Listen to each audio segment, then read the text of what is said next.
여러분, 이 시간에 하나님의 계획이 우리의 삶에서 성취되어지는 방식이라고 하는 제목으로 함께 말씀을 나누도록 하겠습니다.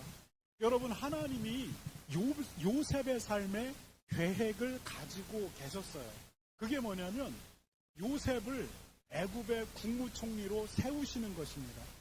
그런데 하나님의 목적은 단순히 요셉을 출세시키는 것이 아닙니다. 하나님은 그것을 통해 이루려고 하는 더 큰 목적을 가지고 계셨습니다. 그래서 하나님이 요셉을 이집트의 국무총리로 세우신 것입니다. 하나님께서 우리의 삶도 높이실 때가 있습니다. 하나님이 우리를 성공시키실 때가 있습니다.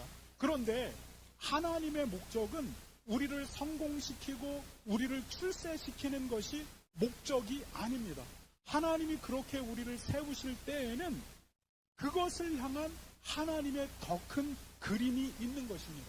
우리는 그것을 발견하고 그 방향을 따라 사는 것, 이것이 하나님의 백성의 삶입니다. 만약에 우리가 하나님이 주신 성공 또는 복, 이것에만 몰두해서 취해서 살아간다면 이 삶이 어떤 삶이냐면 사울 왕의 삶이었습니다. 하나님이 사울 왕을 높이시고 복주시고 그리고 왕으로 세웠습니다. 그런데 사울이 그것 자체에 몰두해 사는 것입니다. 그리고 하나님은 그 사울을 버립니다. 여러분, 하나님이 우리에게 복주실 때, 우리를 세워나가실 때 그 자체가 목적이 아니라는 것을 기억하시기 바랍니다. 그렇다면 하나님이 요셉에게 두셨던 더 큰 빅 픽처, 더 큰 목적, 그것이 무엇이란 말입니까? 하나님은 왜 갑자기 요셉을 애굽의 국무총리로 세우신 것입니까? 왜냐하면 하나님이 요셉을 통해 이스라엘을 민족으로 길러내기 위해서입니다. 여러분, 우리가 성경을 이해하는 데 있어서 아브라함의 언약을 이해하는 것은 굉장히 중요해요. 여러분, 우리가 성경 어떤 스토리를 읽어가면 피봇이 되는 아주 중요한 스토리들이 딱 있습니다. 창세기의 아담과 하와, 그리고 그들의 타락, 그리고 바벨탑 사건, 그리고 죄로 흥황한 세상과 하나님이 그 세상 속에서 아브라함을 부르시는 장면, 그리고 아브라함에게 언약하시는 장면, 그리고 이스라엘의 탄생, 그리고 예수 그리스도의 오심, 그리고 예수 그리스도의 전파됨, 그리고 예수 그리스도가 심판주로 다시 이 땅에 오심, 그리고 타락한 이 세상이 다시 회복됨. 여러분, 성경은 전체의 중요한 스토리들이 쭉 이어져 갑니다. 그런데 이 스토리에서 굉장히 중요한 부분을 차지하고 있는 한 부분이 뭐냐면 하나님이 아브라함을 부르시고 그에게 약속하셨던 그 언약입니다. 여러분, 이 언약을 이해하지 못하면 성경 전체의 흐름을 엉뚱한 데로 가져가게 됩니다. 그러면 하나님이 아브라함에게 하셨던 이 언약이 무엇입니까? 4가지입니다. 아브라함, 자식이 없는 아브라함을 하나님이 부르십니다. 아브라함아, come to me. I will be your God. 내가 너의 하나님이 될 텐데 obey to me, kneel down before me. 내 앞에서 무릎을 꿇어라. 그리고 하나님이 네가 만약에 나를 따르면 내가 너에게 약속 4개를 주겠다. 그 약속이 뭐냐? 첫 번째, 너 아들 없지? 내가 너 아들을 줄 거야. 에이, 지금까지 아들을 못 낳는데요. 70살, 이제 80, 90살도 넘어가요. 근데 무슨 아들입니까? 하나님이 아니야. 네가 내 부름에 응답하면, 믿음으로 응답하면 내가 너에게 아들을 줄 거야. 두 번째, 내가 그 아들을 통해 민족을 만들 거야. 세 번째, 그 민족을 통해 가나안이라고 하는 땅에 나라를 세울 거야. 그리고 마지막 4번째, 그 나라에 한 씨가 나올 텐데 그 씨로 말미암아 세상의 모든 족속이 복을 얻게 될 거야. 유대인이 아닙니다. 온 천하 만민 세상이 그 한 씨로 말미암아 복을 얻게 될 거다. 이것이 하나님의 궁극적인 이스라엘을 향한 빅픽처입니다. 뭐냐면 유대인을 향해 유대인으로 말미암아 온 세상이 복을 얻는다, 이거예요. 여러분, 그게 어떻게 성취됩니까? 이스라엘을 통해 예수 그리스도께서 오시고 예수님이 십자가에서 구속의 죽음을 당하시고 그리고 구원을 이루시고 이 복음이 모든 족속을 향해 전파되기 시작해서 지금 우리에게까지 이른 겁니다. 그리고 성경은 뭐라고 얘기하냐면 이 천국 복음이 모든 족속에게 전파되기 위하여 온 천하에 전파되리니 그때 내가 재림한다. 이 세상에 끝이 있다. 이렇게 얘기합니다. 성경은 시작과 끝을 명확하게 이야기하고 이 역사의 흐름이 어떻게 흘러갈 건지를 설명하고 있습니다. 여기에서 굉장히 중요한 게 이 아브라함의 언약입니다. 그리고 아브라함은 하나님의 이 부르심에 믿음으로 순종했고 아브라함의 인생을 통해 이 언약이 성취되어져 갑니다. 그런데 여러분, 지금 요셉 아브라함의 집안의 상태는 어떻습니까? 네, 아들이 나왔죠. 아들이 나왔는데 이들을 민족이라고 말하기에는 너무나도 작은 집단입니다. 야곱과 12 아들과 그의 부인과 식구들 통째로 다 합쳐봐야 70명밖에 안 돼요. 우리 기준으로 생각하면 와, 대가족이네. 그러나 이것은 민족이 아닙니다. 시족 집단일 뿐입니다. 시족 집단은 언제 어디서든 다른 부족의 공격 속에 사라질 수도 있고 다른 이민족의 공격 속에 사라져버릴 수도 있습니다. 이것은 민족이 아닙니다. 그런데 여러분, 오늘 하나님이 요셉을 통해서 이 이스라엘을 민족으로 만들어냅니다. 어떻게 만들어냅니까? 하나님이 이스라엘을 가나안 땅에서 애굽으로 불러내십니다. 애굽으로 불러내셔서 이 애굽 땅 안에서 70명의 사람들이 몇 명으로 키워지게 만드냐면 200만 명의 사람이 되게 합니다. 부족, 시족 집단에서 민족으로 애굽 땅에서 형성시키는 것입니다. 그렇다면 여러분, 하나님은 왜 굳이 이스라엘을 애굽 땅, 지금의 이집트 땅으로 끌어내리셨을까요? 왜냐하면 하나님이 그곳에서 이스라엘을 민족으로 인큐베이팅 하기에 가장 적합한 장소이기 때문입니다. 여러분, 엄마의 뱃속이 아기가 자라기에 가장 적합한 환경입니다. 따뜻한 양수가 있습니다. 그래서 충격이 와도 그 양수가 모든 충격을 받아줍니다. 엄마가 늘 보호해줍니다. 엄마가 먹여주기 때문에 이 아이가 풍성하게 자랍니다. 마찬가지로 애굽 땅이 이스라엘이 민족으로 자라나기에 가장 적합한 환경을 가지고 있었습니다. 애굽 땅은 그 당시 가장 강력한 고대 왕국입니다. 지금의 미국과 같습니다. 누구도 애굽 땅을 함부로 공격하지 못합니다. 가나안 땅은 부족 국가입니다. 7개의 부족들이 서로 싸우고 죽이면서 땅 따먹게 하면서 언제든지 그 부족은 사라질 수도 있고 일어날 수도 있는 그런 환경입니다. 그러나 애굽은 절대 왕정이 통치하는 강력한 국가입니다. 누구도 함부로 그 나라를 함부로 침입하지 못합니다. 그렇기 때문에 평화의 시대가 늘 애굽 땅에 있습니다. 하나님이 그 안으로 이집트를 불러들인 것입니다. 그리고 두 번째, 애굽은 풍요로운 국가입니다.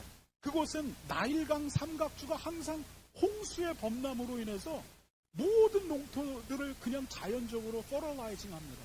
비료를 주지 않아도 됩니다. 그래서 매일 밀을 심으면 풍성하게 밀 수확을 걷어낼 수가 있습니다. 그리고 물이 풍부합니다. 그래서 고대로부터 로마에 이르기까지 모든 곡물의 산지가 그 애굽 땅 나일강 삼각주였습니다. 하나님이 이곳으로 70명의 이스라엘 사람들을 불러들이고 그곳에서 이들을 인큐베이팅, 200만 명이란 민족으로 키우는 겁니다. 왜냐하면 이것은 하나님이 아브라함에게 약속했기 때문입니다. 너는 민족이 된다. 그리고 너는 나라를 세운다. 그리고 그들이 200만 명이 됐을 때 출애굽을 하게 됩니다. 출애굽을 하게 되고 가나안 땅을 올라가게 됩니다. 그리고 그 가나안 땅에서 이스라엘이란 나라가 형성이 됩니다. 그리고 그 나라를 통해서 하나의 씨 예수 그리스도가 탄생합니다. 그리고 속죄의 제사가 십자가에서 드려지고 온 민족을 향해 이 복음이 전파됩니다. 이 복음은 복된 소리이면서 심판의 경고입니다. 뭐냐면 너희들 다 죄인이야. 너희들 알지? 그 죄 때문에 너희들 나하고 함께 할 수 없는 거 알지? 그러나 내가 너희의 죄값 치러줄게. 그러니까 이거 믿고 예수님의 십자가가 그 죄값을 치르는데 이거 믿고 나한테 오라는 초청입니다. 이게 내가 죄인이라고 생각하는 사람에겐 복된 소리입니다. 내 죄가 예수님의 십자가 안에서 치러졌다고? 그 사람이 하나님 앞에 나가는 겁니다. 그런데 받아들이지 않는 사람에게 이건 심판의 메시지입니다. 야, 그런 거 뭔 상관이 있어. 그냥 내가 원하는 대로 살다가 적당히 살다 적당히 가면 되지. 회개? 야, 뭐 죄 좀 있으면 어때? 그냥 적당히 살면 되지. 이에게는 이것은 심판의 메시지. 돌아와라. 네 죄가 해결될 수 있다. 두 갈래 길만이 있습니다. 사는 길과 죽는 길, 생명의 길과 사망의 길이 우리 앞에 놓였다고 성경은 이야기합니다. 그리고 우리를 이것으로 초대하는 것이 복음입니다. 이 세상의 역사는 그렇게 흘러갑니다. 여러분, 우리는 이렇게 얘기합니다. 교회는 그냥 이 세상의 역사의 한 일부분이라고. 아닙니다. 우리는 지금도 이 성경의 역사 속에 살아가고 있습니다. 여러분, 왜 맨날 월화수목금 일을 하고 주일날은 노는 겁니까? 그 전에 토요일까지 일을 했죠. 성경이 그렇게 정하고 있기 때문에 여러분 그렇게 살아가는 겁니다. 여러분, 우리는 성경과 아무 상관이 없다라고 살아가고 있지만 우리는 성경이 정한 역사의 틀 안에 살아가고 있다는 것을 기억하시기 바랍니다. 성경의 역사는 BC와 AD로 나눠집니다. Before Christ, 예수님 오기 전 역사. AD Christ, AD 아노 도미네, 예수님 주님이 오신 이후의 역사. 우리의 역사도 이렇게 갈라지고 있고 우리는 그것을 히스토리라고 부릅니다. 그분의 역사, His story. 우리는 그 안에서 살아가고 있습니다. 그리고 이 예수님이 지금 뭐라고 얘기하냐면 Come to me, kneel down before me and follow me. 이렇게 얘기합니다. There is salvation and judgment. 심판과 사망의 길이 너희 앞에 놓여있다라고 말하는 것입니다. 오늘 요셉이 지금 이제 시족 집단이었던 70명의 야곱의 가족을 하나님이 애굽에서 인큐베이팅하여서 민족으로 만들려고 하는 이 순간에 쓰임받고 있는 것입니다. 하나님은 이 목적 때문에 가나안 촌뜨기 요셉을 고대 가장 발전된 국가 애굽으로 보냈고 이 애굽에서 인큐베이팅 시키고 있는 것입니다. 여러분, 우리는 오늘 본문을 통해서 우리가 함께 나누려고 하는 것은 우리를 향한 하나님의 계획, 요셉을 통한 하나님의 계획이 그거였는데 그 계획이 오늘 본문에 보면 어떻게 이루어지는지가 이제 소개되고 있습니다. 우리는 이것을 통해서 그렇다면 하나님이 우리에게도 계획을 두셨는데 우리를 향한 하나님의 계획은 어떤 방식으로 이루어지는 걸까? 요셉을 통한 하나님의 계획이 이루어지는 방식을 통해서 우리는 우리를 통한 하나님의 계획도 어떤 방식으로 이루어질 것인가에 대해서 함께 나누려고 합니다. 우리가 첫 번째를 함께 읽도록 하겠습니다. 함께 읽겠습니다. 시작. 우리가 살아내야 할 당연한 일상을 살다 보면 하나님의 계획이 우리를 통해 이루어집니다. 여러분, 야곱과 그의 가족들이 하나님의 뜻을 이루려고 애굽으로 내려간 게 아닙니다. 야곱이 생각했을 때 우리 가족이 좀 특별해야 되지 않겠니? 하나님 앞에? 그러니까 특별하게 살 수 있는 방법이 뭘까? 그래서 애굽으로 올 것을 계획하고 실행한 게 아니라는 것입니다. 야곱과 그의 가족들이 애굽에 내려온 까닭에 대해서 우리가 읽은 본문 1, 2절이 이렇게 말하고 있습니다. 우리가 함께 읽겠습니다. 시작. 그때에 야곱이 애굽에 곡식이 있음을 보고 아들들에게 이르되 너희는 어찌하여 서로 바라보고만 있느냐? 야곱이 또 이르되 내가 들은즉 저 애굽에 곡식이 있다 하니 너희는 그리로 가서 거기서 우리를 위하여 사오라. 그리하면 우리가 살고 죽지 아니하리라 하매. 여러분, 야곱이 애굽에 내려간 까닭이 뭡니까? 거룩한 비전 때문이 아닙니다. 뭐냐면 먹고 살려고 간 겁니다. 기근 속에서 살아남으려고 애굽에 내려간 겁니다. 여러분, 처음에 애굽에 내려갈 생각이 없었습니다. 처음에 기근이 왔습니다. 그래도 저축해놓은 곡식이 있기 때문에 근근히 살았습니다. 내년에는 괜찮아지겠지. 그런데 내년이 됐는데 가뭄이 더 심해졌습니다. 그리고 있던 곡식이 떨어지기 시작했습니다. 그리고 짐승들이 죽어나가기 시작했습니다. 이제 사람들까지 생명의 위협을 받기 시작했습니다. 그런데 이 상황 속에서 소문이 들려옵니다. 애굽에 내려가면 곡식이 있다 하더라. 그곳에 가면 곡식을 살 수 있다 하더라. 그곳에 내려가면 우리가 살 길이 있다 하더라. 여러분, 이 소문을 듣게 됩니다. 그러면 그 상황 속에서 야곱의 가족이 해야 되는 행동은 무엇입니까? 네, 곡식을 사러 내려가는 것입니다. 먹고 살기 위해, 살아남기 위해 애굽으로 내려가야 합니다. 그런데 야곱의 아들들이 무슨 이유 때문인지 주저주저 하고 있었어요. 그래서 저는 왜 주저했을까 이렇게 생각해 보건데 이랬을지도 몰라요. 정말 그곳에 내려가면 곡식이 있을까? 만약에 정말 그 오랫동안 그곳에 내려갔는데 곡식이 없으면 헛수고네? 그러면은 그냥 올라오다가 지쳐 죽을 수도 있겠네? 뭐 이런 생각을 하지 않았을까? 그러니까 지금 당장 죽게 생겼는데 아무것도 안 하고 주저주저 하고 있는 겁니다. 그러자 야곱이 뭐라고 얘기하냐면 너희들은 왜 주저하냐? 주저하냐? 당장 내려가서 곡식을 사와라. 그래서 우리로 먹고 죽지 않게 해라. 이렇게 얘기합니다. 여러분, 아들들이 정신을 바짝 차리고 이제 내려가는 겁니다.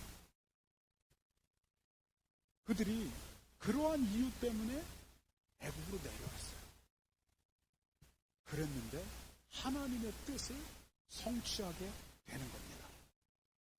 여러분, 하나님의 뜻이 어떻게 성취되냐면 우리는 이렇게 생각해요. 내가 거룩한 비전을 품고 뭔가를 계획하고 열심으로 다해서 취하면 하나님의 뜻이 이루어진다. 여러분, 그렇지 않습니다.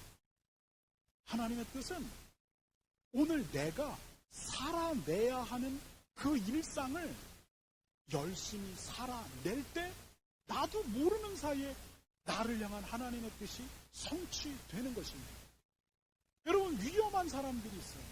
내가 하나님 앞에 뭐 해보겠다라고 하는 겁니다. 내가 뭐 하나님 앞에 해보겠다고 막 이렇게 하고 저렇게 가고 막 이렇게 가는 겁니다. 여러분, 반드시 실패합니다. 하나님의 뜻은 우리가 겸손하게 하나님이 나에게 준 내 삶, 마땅히 오늘 해야 되는 그 일들을 감당하고 있는데 나도 모르는 사이에 일어나는 것입니다. 여러분, 마땅히 해야 될 그것이 무엇입니까? 가족을 부양하기 위해서 일을 하는 것입니다. 내가 당장 풀어야 할 문제가 있다면 그거 푸는 겁니다. 이게 하나님의 뜻과 계획과 무슨 상관이 있어? 내가 오늘 직장에 가서 일하는 게 무슨 하나님의 뜻과 상관이 있어? 그러면서 나는 이럴 사람이 아니야. 이 사소한 문제들 갖고 내가 왜 씨름을 해? 나는 이런 것 갖고 씨름할 사람이 아니야. 이게 아닙니다. 가족을 부양하기 일을 하고 풀어야 할 문제를 풀어나가고 그러다 몸이 아프면 그냥 쉬어가는 겁니다. 쉬어서 다시 일상을 살 수 있는 몸 상태를 만드는 겁니다. 그리고 다시 살아갑니다. 그러다가 보면 하나님의 계획이 우리 속에서 이루어지는 것입니다. 여러분, 다윗은 한 번도 자신이 이스라엘의 왕이 되겠다고 다짐하거나 계획하거나 전략을 꾸며본 적이 없습니다. 다윗은 아버지가 양 쳐라. 그러니까 가서 양 치는 겁니다. 양을 열심히 치다가 보니까 양을 치려면 물매를 잘 던져야 돼요. 두 가지 이유 때문인데 양들이 다른 길로 가게 되면 물매를 착착착착 해가지고 쭉 던져가지고 그 양들을, 물매의 종류가 여러 가지죠. 발을 묶는 물매도 있고 돌을 그냥 던지는 물매도 있고, 그리고 짐승들이 오게 되면 물매를 이렇게 탁착탁 던져서 쫙 던져서 짐승을 쫓아냅니다.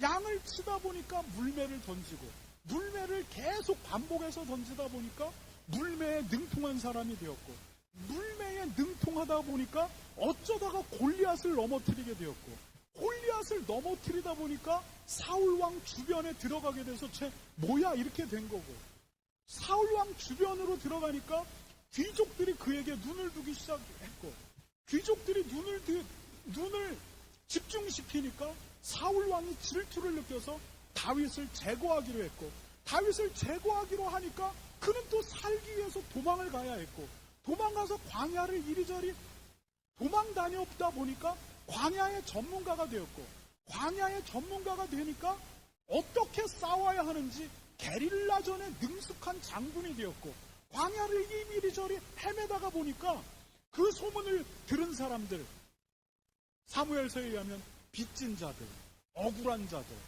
그 다음에 사회 부적응자들 나중에 여러분 그 안에 비류들, 깡패들이 있었다 이렇게 얘기합니다.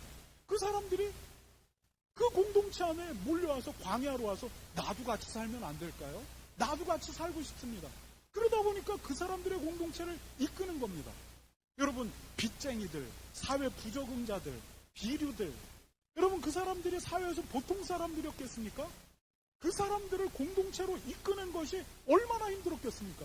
그런데 그곳에서 사람을 이끄는 리더십들이 길러져 나갑니다. 어떻게 타협하는지, 어떻게 사람을 이끌어야 하는지, 어떻게 방향을 정해야 되는지 이 모든 것들이 다 이루어집니다. 그리고 때가 되었을 때 유다 지파가 우리에게 왕이 필요한데 누가 적합할까? 다윗을 데려오자. 다윗이 오는 겁니다. 그리고 다윗을 통해 성원자매님 감사합니다. 물을 안 먹어서 침 튀는 게 아니라 그냥 이렇게 침이 튀어요. 구강구조가 그래요. 침 튀는 구강구조입니다. 침이 많고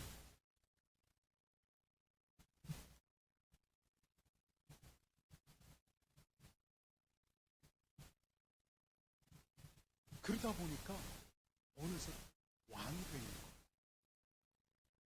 그것은 하나님이 다윗을 향해 계획한 일이었고 이 일이 그렇게 진행됐어요. 매 순간순간 다윗은 자기가 살아내야만 하는 그 일상을 살았습니다. 물매를 던졌고 양을 쳤고 광야를 살기 위해서 떠돌았고 살아남기 위해서 싸웠고 그리고 그와 함께하지 않은 사람들을 함께 살아남기 위해서 지도력을 발휘했고 점점 다윗이 왕으로 만들어지고 있었습니다. 그리고 하나님의 때에 다윗이 공식적인 부름을 받게 됩니다. 여러분 우리를 향한 하나님의 계획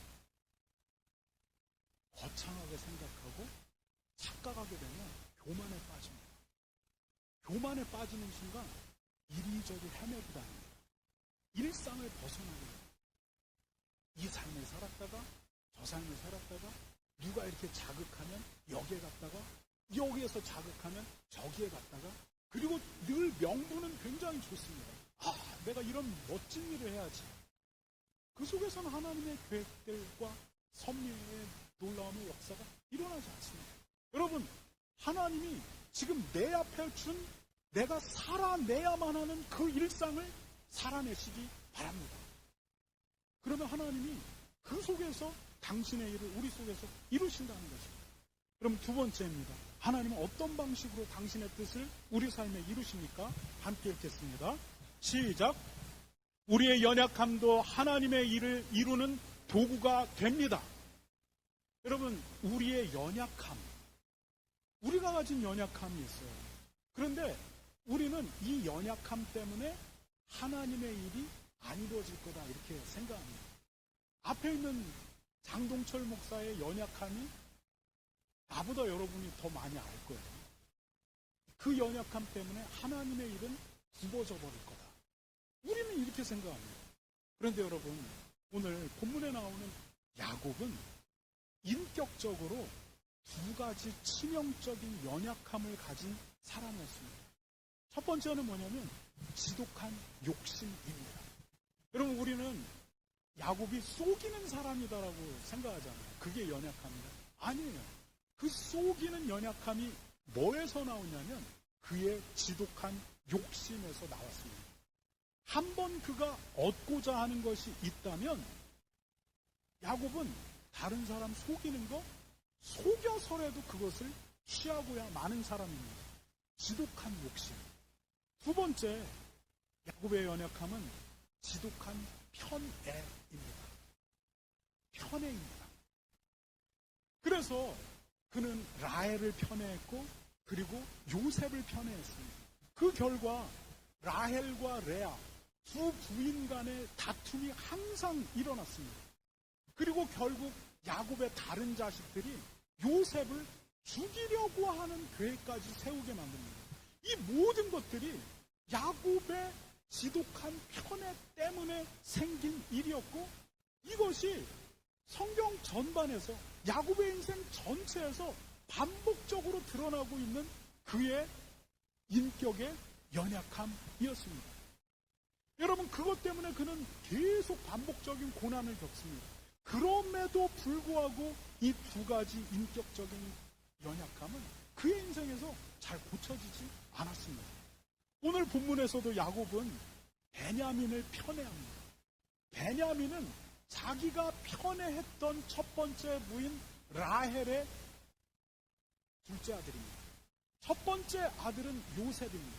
그런데 그가 요셉이 사라지고 없자 이제 그 편애가 어디를 향해 갔냐면 베냐민을 향해 갔고 베냐민에게 집착하기 시작했습니다. 그래서 야곱이 양식을 구하러 애굽의 아들들을 보내잖아요. 10아들을 보내는데 누구만 쏙 빼냐면 베냐민만 쏙 뺍니다. 왜 베냐민만 뺄까요? 본문 4절과 3절과 4절이 이렇게 말하고 있습니다. 함께 읽겠습니다. 시작. 요셉의 형 10사람이 애굽에서 곡식을 사려고 내려갔으나 야곱이 요셉의 아우 베냐민은 그의 형들과 함께 보내지 아니하였으니 이는 그의 생각에 재난이 그에게 미칠까 두려워함이었더라. 애굽에 내려가다가 재난을 만나면 안 된다 이거예요. 이 말은 무슨 말입니까? 나머지 10아들은 재난을 맞아서 강도를 맞아서 맞아 죽든지 내려가다 배고파 죽든지 상관이 없는데 이 베냐민만은 안 된다는 겁니다. 여러분, 야곱이 이미 그의 지독한 편애 때문에 요셉을 잃었던 경험이 있음에도 불구하고 다시 비정상적인 집착을 베냐민에게 갖는 겁니다. 왜냐하면 10명의 아들 재난을 당해도 되는데 이 아들은 안 된다는 겁니다. 고쳐지지 않는 것입니다. 여러분, 그렇다면 야곱의 이 연약함 때문에 하나님의 일이 구부러졌습니까? 그렇지 않습니다. 도리어 하나님이 이 야곱의 연약함을 사용해서 하나님의 일을 성취합니다. 이제 그 뒤에 본문을 보시기 바랍니다. 결국 이 야곱의 편애 때문에 야곱은 베냐민을 애굽으로 보내지 않습니다. 그 결과 결국은 야곱과 베냐민도 애굽에 내려올 수밖에 없는 상황이 펼쳐집니다. 야곱의 이 고집스러운 편애, 고쳐지지 않는 이 편애, 하나님이 이것을 사용하셔서 하나님의 목적을 이루고 있다라고 하는 것입니다. 여러분, 우리도 얼마나 많은 연약함을 가졌는지 모릅니다. 그래서 우리가 우리의 연약함을 보면서 이것 때문에 나는 안 돼 이렇게 말합니다. 그런데 성경은 뭐라고 얘기하냐면 도리어 하나님은 그것을 사용하셔서 하나님의 뜻을 이루신다라고 말하고 있습니다. 고린도전서 1장 26절에서 29절은 우리에게 이렇게 말합니다. 우리가 함께 읽어보도록 하겠습니다. 제가 먼저 읽겠습니다. 형제들아, 너희를 부르심을 보라. 육체를 따라 지혜로운 자가 많지 아니하며 능한 자가 많지 아니하며 문벌 좋은 자가 많지 아니하도다. 여러분입니다. 시작.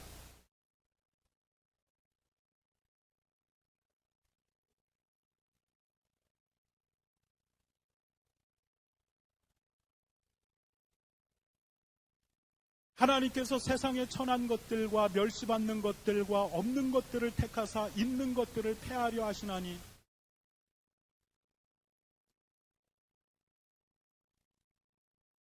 아멘. 하나님께서 약하고 연약하고 미련한 사람을 쓰신다라고 말합니다. 왜냐하면 만약에 강하고 지혜롭고 존귀한 사람이 어떤 일을 해내면 사람들은 그것을 하나님이 했다라고 생각하지 않습니다. 말은 하나님이 했어라고 말하지만 그 일을 한 당사자나 주변 사람도 저 사람이 한 것이다 이렇게 생각합니다. 그리고 영광을 하나님이 아닌 사람에게 보냅니다. 그런데 여러분, 미련하고 약하고 연약한 사람들이 그 일을 하게 되면 어떻게 저 사람이 저걸 감당할 수가 있지? 진짜 이건 하나님의 은혜다. 하나님이 저 사람 속에서 하는 것이다. 이렇게 말하고 하나님께 영광을 돌리게 됩니다. 그래서 하나님이 누구를 사용하시냐면 약하고 연약하고 미천한 자를 사용하신다라고 합니다. 하나님이 그들을 사용하실 때 지혜롭고 강하고 존귀한 사람들은 에이 저 사람이 저걸 어떻게 해 라고 말합니다.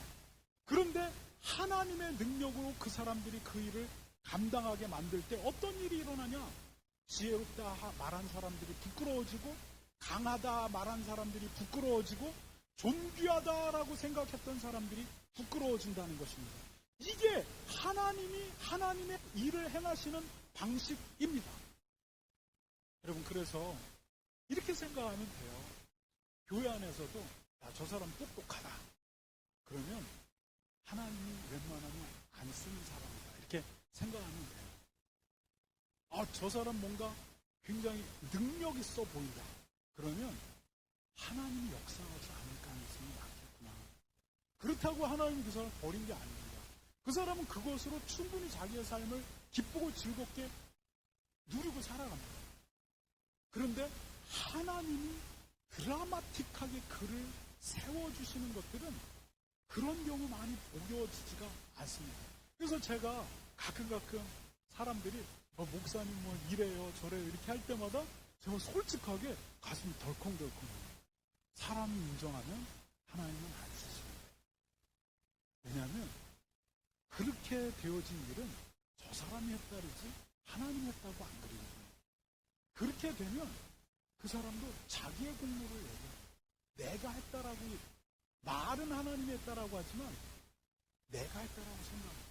그래서 하나님은 연약하고 미련하고 미천한 사람들을 쓰십니다. 여러분, 우리의 연약함 때문에 하나님의 일이 굽어지는 법은 없습니다. 우리가 우리의 연약함을 갖고 하나님 앞에 나아가면 도리어 하나님 이것을 사용하신다라는 것입니다. 그런데 여러분, 여기에서 우리가 구별해야 되는 것이 있습니다. 뭐냐면 연약함과 악함을 구별해야 된다는 겁니다. 연약함, 악함. 하나님은 연약함을 통해서는 일하시지만 악함을 통해서는 일하지 않습니다.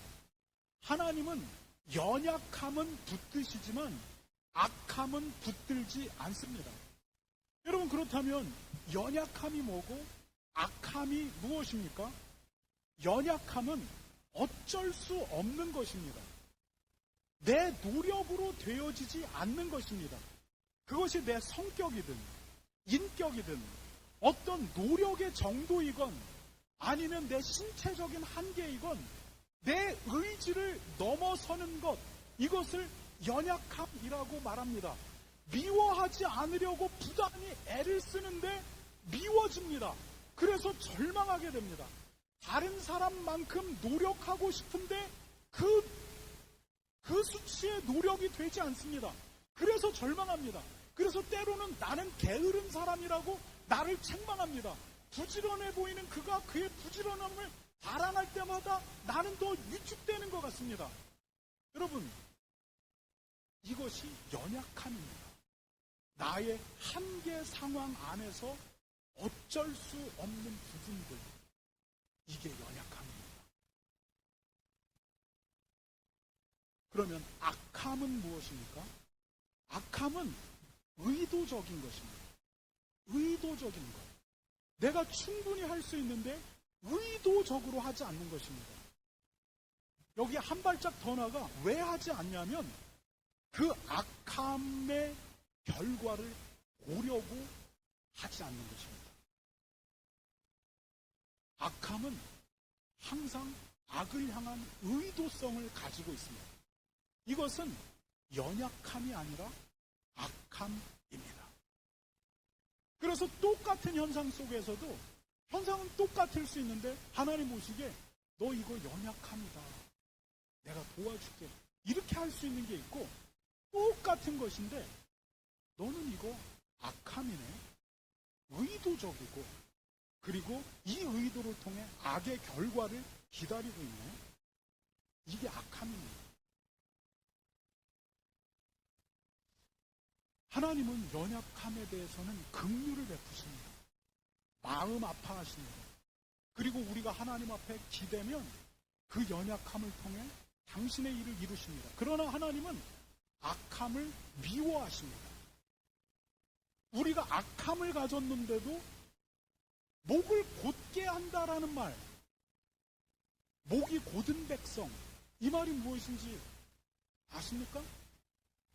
내가 악한 줄 나도 압니다. 그런데 굽히지 않는 것입니다. 이게 목이 곧아 있는 상태입니다. 하나님은 그 악함에 대해서는 경고하십니다. 우리가 몰라서 심판을 당하는 게 아닙니다. 목을 곧게 하지 말라라고, 마음을 강팍하게 하지 말라고 하나님이 계속해서 권면합니다. 그런데 의도성을 갖고, 그 의도성이 뭐냐면 결국 그 악의 결과를 보려고 의도성을 갖고 그 방향으로 가는 겁니다. 그리고 이것에 대해서 하나님이 알게 하고 깨닫게 할 때 이제 마음을 더 굳게 하는 겁니다. 여기서 물러나면 안 되지. 그리고 목을 곧게 하는 겁니다. 여기서 굽히면 안 되지. 여기에 하나님의 징계가 가는 겁니다. 이 징계 앞에서 우리가 구부리게 되면 다시 하나님의 긍휼 안으로 들어갑니다. 그런데 이 징계 앞에서도 굽혀지지 않는 악이 있습니다. 그 악은 심판으로 들어가는 것입니다. 여러분, 연약합니까? 아니면 악합니까? 연약하다고 절망하지 마십시오. 딴 사람 이렇게 하는데 난 요만큼밖에 못한다고. 나도 이렇게 하고 싶은데 내 연약함 때문에 안 된다고. 너무 절망하지 마시기 바랍니다.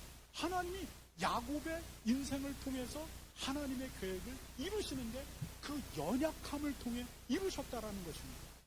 여러분, 악은 버리시기 바랍니다. 그러나 연약하다고 절망하지 말고 하나님 앞에 나아가시기 바랍니다. 하나님이 그 연약함을 통해 하나님의 일을 이루십니다. 세 번째입니다. 세 번째. 마지막으로 함께 읽겠습니다. 시작. 우리가 기대하지 않은 순간에 하나님의 계획이 이루어집니다. 여러분, 야곱과 그의 형제들은 애굽에서 요셉을 만날 거라는 기대를 갖지 않았습니다. 그들은 단지 먹고 살려고 애굽으로 내려왔을 뿐입니다. 그런데 그 앞에 누가 있냐면 요셉이 있습니다. 요셉이 있음에도 불구하고 요셉인지 알아보지 못합니다. 왜냐하면 한 번도 상상하지 않았기 때문입니다. 요셉은 그것이 형들이라는 것을 알았습니다. 그러나 요셉도 형들이 문을 열고 자기 앞에 서기 전까지 그들이 자기의 형들이 그를 찾아올 거라는 상상도 하지 못했습니다. 그런데 문이 열리고 형들이 들어옵니다. 형들은 마땅히 당연히 애굽의 국무총리에게 취해야 될 예의를 취하기 위해서 이제 땅바닥에 무릎을 꿇고 절을 합니다. 그 순간 무엇이 성취되는 겁니까? 하나님이 요셉에게 말씀하신 그 삶이 성취되는 거예요. 요셉아, 네가 오늘 감옥에 있고 네가 오늘 노예로 팔려가고 네가 오늘 누명을 쓰고 네가 이렇게 지질이 힘든 삶을 살지만 기억해라. 너의 형들이 너에게 절을 하는 그 삶이 순간이 온다는 겁니다. 너무나도 분명하게 두 번을 하나님이 이것을 주셨습니다. 그리고 요셉은 이것을 붙들고 살아갑니다. 그런데 기대하지 않은 순간에, 전혀 예상하지 않은 순간에 문이 열리고 그리고 그 앞에 그 광경이 펼쳐져요. 아, 하나님이 그분의 언약을 이루실 거구나. 전혀 예상하지 않은 시간에 그것을 경험하게 되는 거예요. 여러분, 우리는 미래에 대한 예측을 굉장히 많이 합니다. 이렇게 돌아가니까 이렇게 될 거야. 그러니까 나는 이렇게 행동을 취하게 되면 좋을 거야. 여러분 그렇게 예상하고 있다면 그게 80% 이상 안 이루어질 거라고 생각합니다. 저도 목회를 하면서 자주 미래를 예측합니다. 이렇게 되니까 이렇게 해서 이렇게 하고 그러면 나는 이렇게 하면 될 거야. 이 생각이 딱 오면 문득 안 이루어지겠네? 왜냐하면 제 뒤에 경험을 했을 때 제가 그렇게 생각하면 반드시 안 이루어지거든요. 그리고 누군가가 뭐 이렇게 띄워주면 야, 이거 안 되겠네? 이렇게 생각해요. 여러분, 하나님의 일은 우리가 예상하지 못하던 시간과 순간에 이루어집니다. 그 순간에 무슨 일이 이루어지고 그 순간에 누구를 만나게 되고 그 순간에 갑작스럽게 생각하지 못한 일들이 일어납니다. 그래서 여러분 우리가 해야 될 일은 뭐냐면 미래를 예측하고 그 예측에 대한 전략을 짜는 게 아닙니다. 네, 우리가 그 일들을 해야 되죠. 그러나 그것을 신뢰하고 이것을 확신하고 교만함으로 이것을 주장하면 그 일은 일어나지 않습니다. 우리가 할 일은 오늘 하루를 또 열심히 살아가는 것입니다. 미래는 우리의 몫이 아닙니다. 그래서 하나님은 우리에게 전도서에서 이렇게 말씀하십니다. 우리가 함께 읽습니다. 시작. 형통한 날에는 기뻐하고 곤고한 날에는 되돌아보아라. 이 두 가지를 하나님이 병행하게 하사 사람이 그의 장래일을 능히 헤아려 알지 못하게 하셨느니라. 하나님이 우리의 장래를 알지 못하게 설계했다는 겁니다. 그렇기 때문에 우리는 장래를 내다볼 필요가 없습니다. 장래를 알려고 무당을 찾아가면 안 됩니다. 장래를 알려고 점쟁이에게 찾아가면 안 됩니다.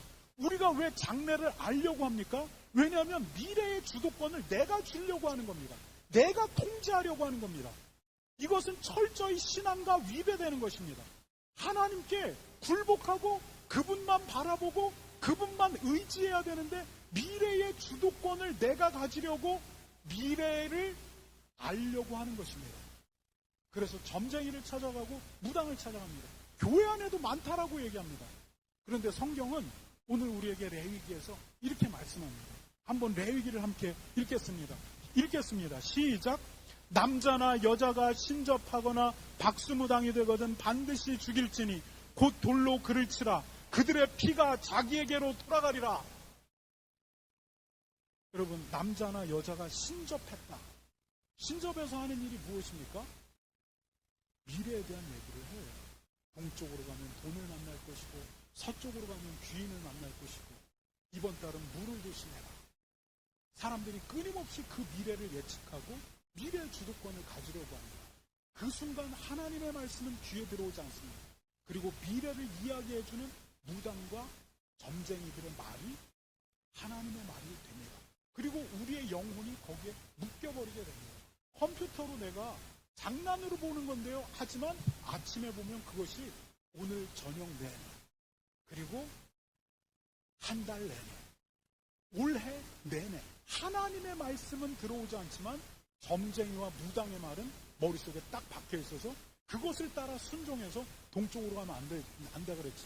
이제 서쪽으로 가요. 교회를 선택해야 되는데 교회가 동쪽에 있어. 무당이 동쪽으로는 가지 말라 그랬지. 저 교회는 아니야. 이제 서쪽의 교회를 가야겠다. 이런 식으로 이제 가는 겁니다. 여러분, 하나님이 뭐라고 얘기하냐면 미래 생각하지 말라고 얘기합니다. 하나님 의지하고 그냥 나가라고 합니다. 그러면 하나님이 이끌어준다라고 말합니다. 그 속에서 하나님의 일이 이루어지는 것입니다. 말씀을 마치겠습니다. 여러분, 마땅히 살아가야 될 일상을 사십시오. 그러면 하나님의 일이 이루어집니다. 우리의 연약함 때문에 절망하지 마십시오. 하나님 그 연약함, 악함이 아니면 그 연약함을 사용하십니다. 예상할 수 없는 순간, 그 순간에 하나님의 일이 이루어집니다. 그래서 오늘도 믿음으로 하루하루를 살아야 하는 것입니다. 여러분 이 시간에 우리가 함께 기도하도록 하겠습니다.